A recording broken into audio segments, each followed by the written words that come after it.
Mister queen की episode 7 का start होता है बोंग हमान से, जो कि किचन में है।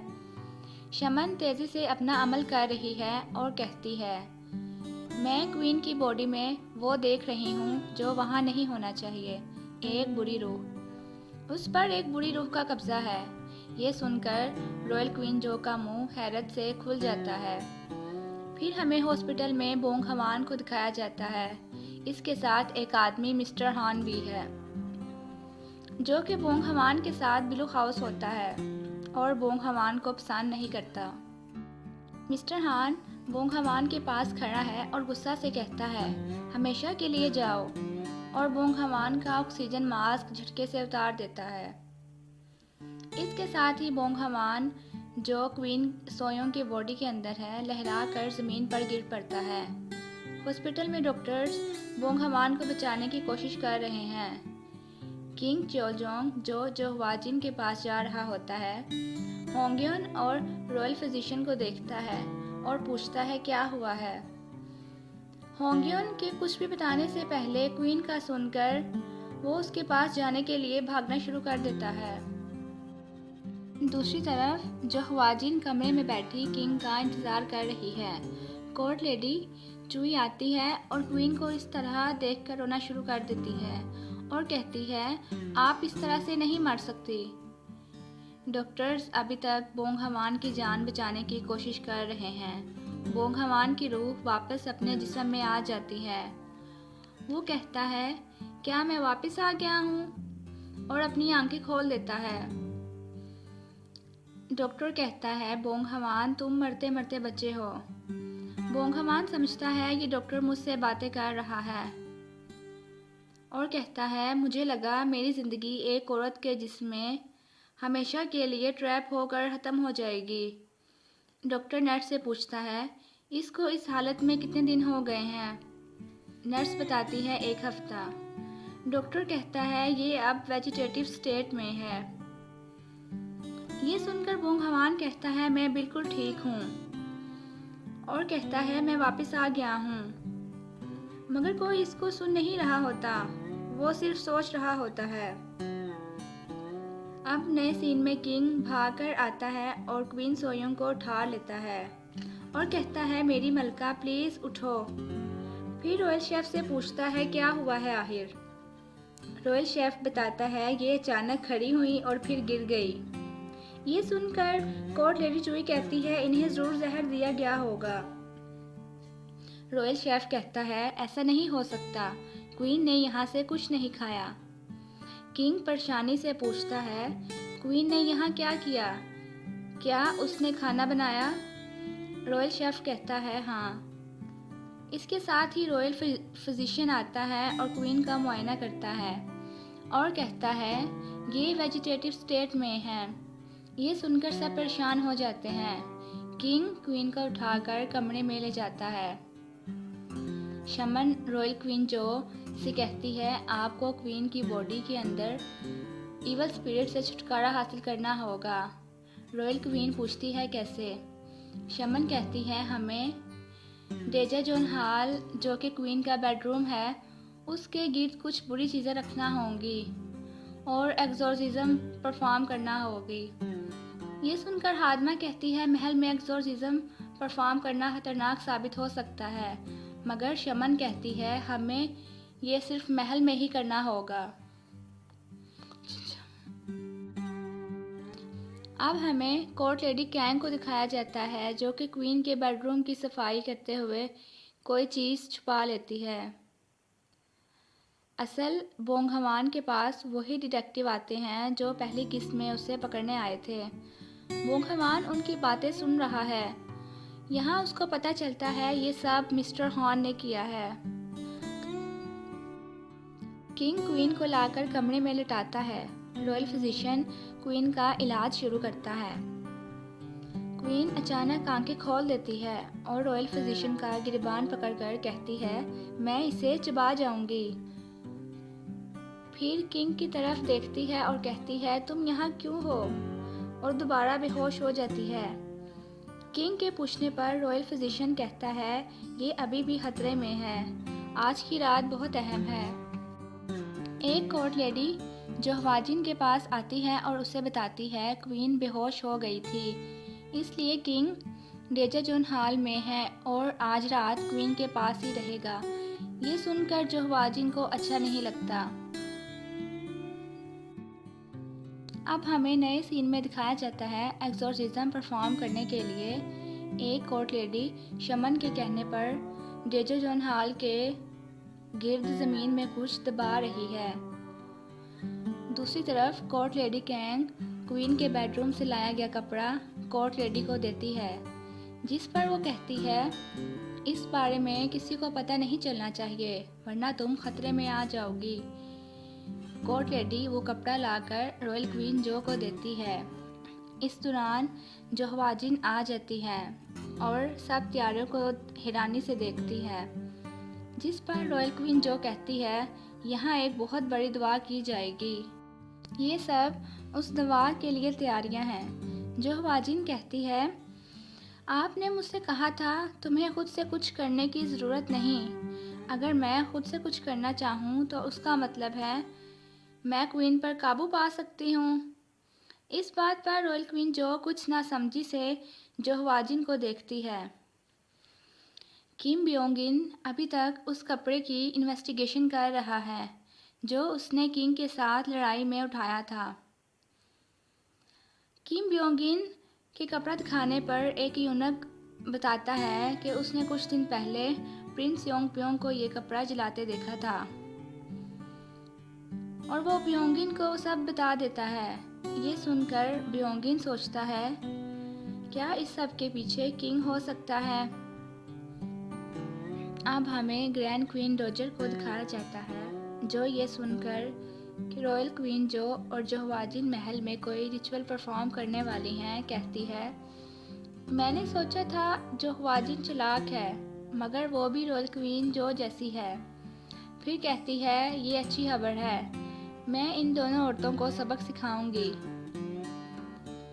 इसी दौरान हेड यूनक आता है और बताता है कि क्वीन वेजिटेटिव स्टेट में है। किम जोआग्युन पूछता है ये कैसे हुआ। हेड यूनक कहता है हमें शक है कि खाना बनाते हुए उन्होंने जहर खा लिया है। ये सुनकर ग्रैंड क्वीन डोजर और किम जोआग्युन परेशानी से कुछ सोचने लगते हैं। शमन रॉयल क्वीन जो के साथ रिचुअल्स की तैयारी कर रही है। किंग क्वीन के सरहाने बैठा है और उससे बातें कर रहा है और कहता है तुम्हें नो टचिंग रूल को फॉलो करने वाला वादा रखना है। मैं तुम्हें अजीब तरह से बोलने पर माफ़ कर दूंगा और तुम्हारे रूड बिहेवियर के लिए भी, इसलिए प्लीज़ उठ जाओ। नए सीन में किम जोआग्युन किम ब्योंगिन को क्वीन के बारे में बताता है कि वो वेजिटेटिव स्टेट में है। इस पर ब्योंगिन कहता है आप मुझे ये बता रहे हैं कि उसने सांस लेना बंद कर दी है।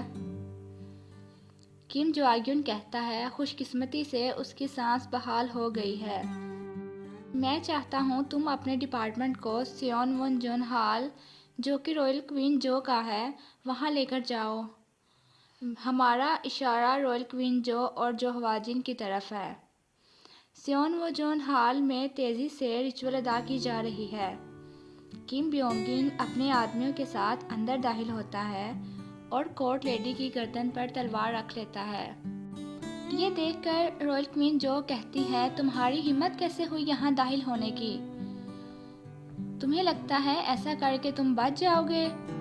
इसके साथ ही ग्रैंड क्वीन डोजर भी कमरे में दाखिल होती है और कहती है मैं भी यही पूछूंगी, क्या तुम्हें लगता है तुम बच जाओगी इस सल्तनत की मलका को नुकसान पहुंचाने के बाद।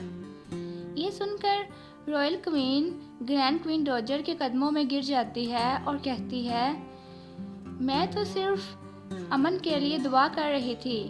इस पर ब्योंगिन के इशारे पर उसका आदमी वो पुतला फेंकता है जो उन्होंने डेजर हॉल के पास छुपाया था। रॉयल क्वीन जो ये देखकर कहती है मेरा इसके साथ कोई ताल्लुक नहीं। ग्रैंड क्वीन डोजर कहती है तो क्या शमन ने सब खुद किया है। ब्योंगिन शमन की गर्दन पर तलवार रख लेता है। ग्रैंड क्वीन डोजर शमन से कहती है तुम आज मर जाओगी जिसे सुनकर शमन कहती है, मुझे जाने दें, मैंने सिर्फ वो किया जो रॉयल क्वीन जो ने मुझे करने के लिए कहा था। ग्रैंड क्वीन डोजर कहती है, अब बहुत देर हो चुकी है। फिर गुस्सा से रॉयल क्वीन जो की तरफ मुड़ती है और कहती है, तुमने क्वीन को कत्ल करने की कोशिश की, तुम अपने जराइम का हिसाब किस तरह दोगी? फिर ब्योंगिन से कहती है, शमन और कोर्ट लेडी के टुकड़े टुकड़े कर दो। ये सुनकर रॉयल क्वीन जो ग्रैंड क्वीन डोजर के पांव पकड़ लेती है और कहती है, मेरी जान बख्श दें। ग्रैंड क्वीन कहती है, इस दफ़ा मैं तुम्हें जाने नहीं दे सकती। रॉयल क्वीन जो ग्रैंड क्वीन डोजर को किसी पुरानी बात का हवाला देती है, जिसे सुनकर ग्रैंड क्वीन डोजर बाहर आ जाती है। किम ब्योंगिन गुस्से से क्वीन के रूम में दाखिल होता है और उसके साथ उसके आदमी भी हैं और कहता है, मैं क्वीन को ले जाने आया हूँ। किंग पूछता है, कहाँ? इस पर ब्योंगिन कहता है, मैं नहीं बता सकता। किंग अपनी जगह से खड़ा होता है और कहता है, तुम मुझे नहीं बता सकते कि क्वीन कहाँ जाएगी? क्या कुछ हुआ है? ये सुनकर किम ब्योंगिन कहता है, रॉयल क्वीन जो की तरफ से स्योनवोजुन हॉल में क्वीन के खिलाफ एक रिचुअल परफॉर्म की गई थी और जो हवाजिन भी उस रिचुअल में उसके साथ थी। किंग कहता है, जो हवाजिन ऐसा कभी नहीं करेगी। ब्योंगिन कहता है, हमें किचन में जहर मिला था। डिपार्टमेंट ऑफ जस्टिस इस सब की इन्वेस्टिगेशन खुद करेगा और इस सिलसिले में आपसे भी सवालात होंगे कि आप और प्रिंस योंगप्योंग शादी की अगली रात कहाँ थे। किंग कहता है, तुम क्या कर रहे हो? किम ब्योंगिन कहता है, शायद आपको याद नहीं, मैं ऑफिशियली प्रिंस योंगप्योंग को इन्वेस्टिगेट करूँगा। और फिर वो क्वीन की तरफ बढ़ता है। किंग कहता है, यहीं रुक जाओ। किम ब्योंगिन के आदमी अपनी तलवारें किंग पर तान लेते हैं। किंग एक आदमी की तलवार छीनता है और ब्योंगिन की गर्दन पर रख लेता है और कहता है, रुक जाओ, ये शाही कमांड है, ये मेरी औरत है, तुमने उसे टच किया तो ये तलवार तुम्हारी गर्दन काट देगी। ब्योंगिन कहता है, मुझे नहीं पता था कि आप क्वीन की इतनी फिक्र करते हैं। किंग वापस ब्योंगिन के आदमियों की तरफ मुड़ता है और गुस्सा से चिल्लाता है, तुम नहीं देख सकते कि मैं कौन हूँ? मैं इस मुल्क का बादशाह हूँ। तुम किसके सिपाही हो? तुम सब मेरे सिपाही हो, पीछे हट जाओ। इसके साथ ही प्रिंस योंगप्योंग अपने आदमियों के साथ आता है और सब किंग को घेरे में ले लेते हैं। ब्योंगिन प्रिंस योंगप्योंग को कहता है, तुम सही वक्त पर आए, मेरे पास तुम्हारे लिए कुछ सवालात है।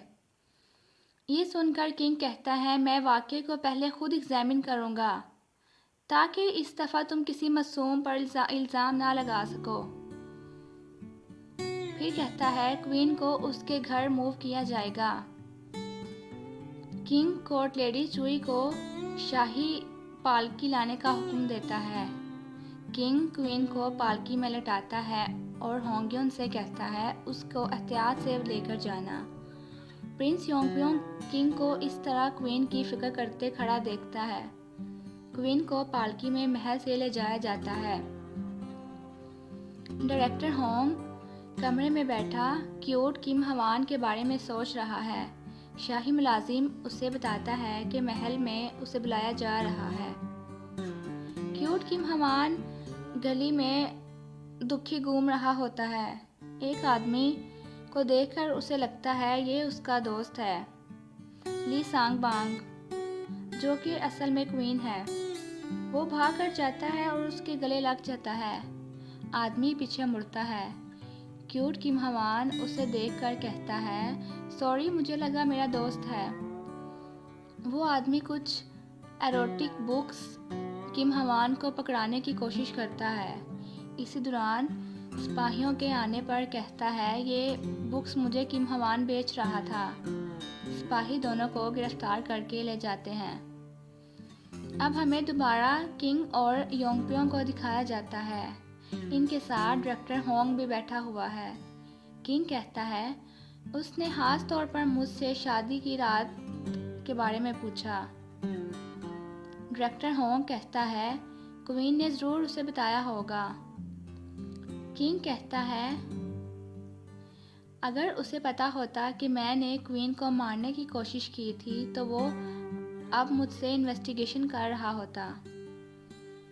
उसने ज़रूर कुछ देख लिया है। डायरेक्टर होंग कहता है मैं पता चलाऊंगा कि वो कितना कुछ जानता है। किंग कहता है अभी हमें सिर्फ ये उम्मीद करनी चाहिए कि क्वीन होश में आ जाए। अगले सीन में किंग जो हवाजिन के साथ बैठा हुआ है और कहता है तुम्हें रॉयल क्वीन जो से फासला रखना चाहिए। तो हवाजिन किंग से पूछती है तुमने क्वीन को उसके घर क्यों भेजा है। किंग कहता है वो महल में अकेली थी और नींद में अपनी माँ को याद कर रही थी। किंग ये कहकर वापस जाने लगता है कि जो हवाजिन उसका हाथ पकड़ लेती है जिस पर तलवार का जख्म होता है और कहती है अपना ख्याल रखना। क्वीन अपने कमरे में लेटी है। किम ब्योंगिन उसके पास बैठा है और कहता है तुम यहाँ हो, ऐसा लगता है जैसे हमने टाइम ट्रैवल कर लिया है। तुम्हें मेरा होना चाहिए था और मुझे तुम्हारा। ये कहकर वो सोयुंग को किस करने लगता है मगर फिर रुक जाता है और वहाँ से चला जाता है। किम हवान को कैद किया हुआ है। वो चिल्लाता है और कहता है क्या तुम नहीं जानते मैं कौन हूँ? मैं किम हवान हूँ। मैं जल्द ही डिपार्टमेंट ऑफ जस्टिस का मेंबर बनने वाला हूँ। सिपाही उसकी बात सुनकर कहता है चुप हो जाओ और वहाँ से चला जाता है। फिर हमें नए सीन में दिखाया जाता है क्यूट किम हवान को छोड़ दिया जाता है। बाहर डायरेक्टर होंग उसके लिए ब्रेड लिए खड़ा है। दोनों बातें करते जाते हैं। होंग्योन इन दोनों को देखती है तो छुप जाती है और डायरेक्टर होंग को मुस्कुरा कर देखती है क्योंकि वो डायरेक्टर होंग को पसंद करती है। अब हमें दोबारा क्वीन को दिखाया जाता है जो आहिस्ता आहिस्ता अपनी आंखें खोल रही है और कहती है मैं कहाँ हूँ? मैं जोसन में हूँ या कोरिया में? ये असल में बोंग हवान की रूह है जो अभी भी क्वीन की बॉडी के अंदर है। बोंग हवान उठता है और कमरे को देखता है जो गोल्ड की चीज़ों से सजा हुआ है और कहता है क्या ये एम्पायर ऑफ गोल्ड है इनका? इतने में होंग्योन कमरे में दाखिल होती है। उसे देखकर बोंग हवान कहता है मुझे लगा इस दफ़ा मैं किसी और दौर में आ गया हूँ। होंग्योन रोती हुई कहती है आप उठ गई। बोंग हवान कहता है रोना बंद करो। क्वीन का फादर किम मुनग्युन भी आता है और क्वीन को इस तरह देखकर रोना शुरू कर देता है। फिर फिजिशियन आकर बोंग हवान को चेक करता है। बोंग हवान के सामने बहुत सारे खाने रखे जाते हैं जिसमें कछुए का सूप भी होता है। खाने के बाद बोंग हवान को म्यूटेशन के पास ले जाया जाता है और उसको ज़बरदस्ती वहाँ बिठा दिया जाता है। ब्योंगिन किम मुनग्युन के साथ बैठा है और वो कपड़ा उसको दिखाता है और पूछता है क्या ये कपड़ा आपको याद है? इस पर मुनग्युन कहता है मेरे स्टोर में 2 दफ़ा चोरी हुई, शायद ये कपड़ा वहाँ हो। किम ब्योंगिन पूछता है क्या हम ये चेक कर सकते हैं कि ये कपड़ा उन चोरीशुदा आइटम्स में था या नहीं? किम मुनग्युन कहता है नहीं, वहाँ बहुत से आइटम्स थे, ये मुश्किल है। फिर किम मुनग्युन मज़ीद कहता है क्या तुमने अपने फादर से कुछ अजीब सुना? ब्योंगिन कहता है क्या कुछ हुआ है? इस पर किम मुनग्युन कहता है जब से क्वीन ने जो हवाजिन और किंग को बचाया है और ग्रैंड क्वीन डोजर की नज़र में बुरी बन गई है तब से मैं बहुत परेशान था। और र्यूमर्स ये भी हैं कि एक मैसेज सीक्रेट मैसेज उस फैमिली को भी भेजा गया है जिसकी बेटी भी क्वीन की पोजीशन के लिए सिलेक्ट नहीं हो सकी थी। और मुझे लगता है ग्रैंड क्वीन डोजर नई क्वीन सिलेक्ट करने के बारे में सोच रही है। ये सुनकर किम ब्योंगिन कहता है वो लोग क्वीन जैसी पर्सन को नहीं छोड़ सकते। होंग्योन बोंगहवान को आईना दिखाती है और पूछती है, आप कैसा महसूस कर रही हैं? बोंगहवान कहता है, मुझे लग रहा है जैसे मैं बार्बी डॉल बन गया हूँ। बोंगहवान एक बुक उठाता है और कहता है, ये किसकी बुक्स हैं? इस पर होंग्योन कहती है, ये सब आपकी बुक्स हैं, आपको स्टडी करना बहुत पसंद था। इस पर क्वीन कहती है, मैंने अपने फादर को खुश करने के लिए हमेशा पढ़ा और मैं अपनी माँ की ज़िंदगी के बदले इस दुनिया में आई थी। फिर क्वीन एक मेमोरी देखती है जिसमें एक लड़की उदास बैठी है जो सोयोंग है। किम मुनग्युन आता है और कहता है, सालगिरह मुबारक हो। फिर क्वीन कहती है, क्योंकि मेरा जन्मदिन मेरी माँ की मौत का दिन था, इसलिए मैंने हमेशा बुरा महसूस किया। इस पर होंग्योन कहती है, आपकी याददाश्त वापस आ गई है। ये सुनकर बोंगहवान के हाथ से किताब गिर पड़ती है और वो सोचता है, ये किसकी मेमोरीज हैं जो मेरी नहीं हैं लेकिन मेरी लग रही हैं। किंग महल में करप्शन को ख़त्म करने के लिए और करप्ट ऑफिसर्स को पकड़ने के लिए मंसूबे बना रहा है और सोचता है, महल में हर किसी का कोई ना कोई राज है। जो ख्वाजीन एक किताब उठाती है जिस पर जो ख्वाजीन लिखा होता है। फिर हमें दोबारा किंग को दिखाया जाता है जो कहीं जाने के लिए तैयार होता है और यहीं पर एपिसोड 7 का एंड होता है।